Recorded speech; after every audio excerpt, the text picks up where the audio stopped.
I've had several people ask me if I've changed anything with how I ship packages during the coronavirus.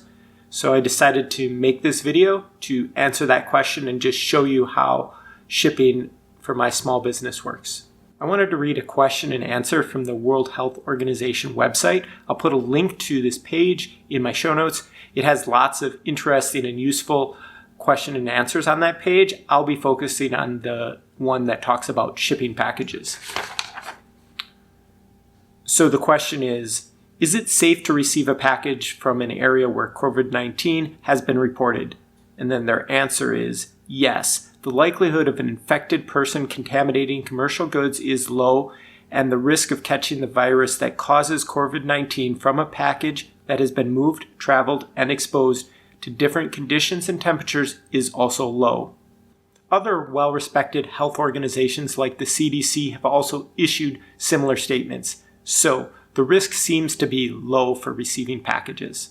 I would also point out that neither myself nor anyone I know has been diagnosed as a carrier of the COVID-19 virus. That said, I've decided there are a few relatively simple changes that I could make in my shipping procedure to further reduce the risk, so I'll talk about that next.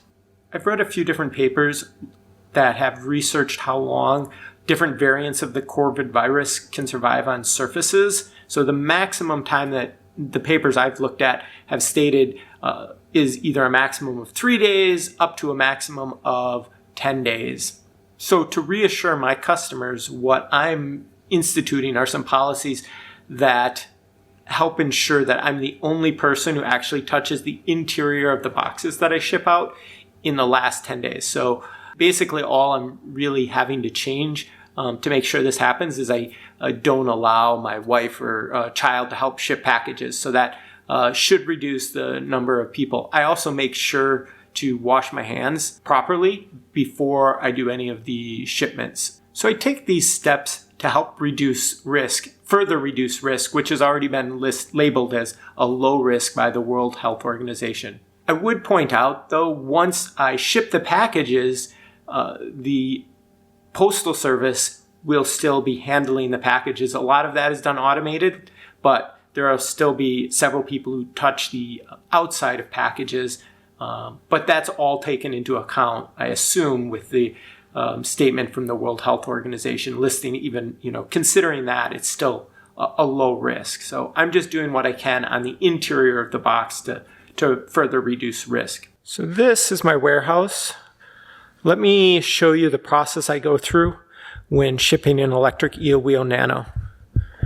So this is a prepackaged box. I package up a bunch of these ahead of time just to make the day-to-day shipping a bit easier. And then let's say the order also requested we include with, this looks like a purple nano. Let's say the order requested that we also include an extra motor and parts pack. So what I would do, I'd come over here, grab one of these motors. I would grab a parts pack.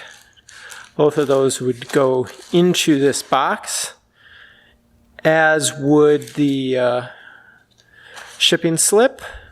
And let's see if I can set this here. Then I just close the box and I tape it shut.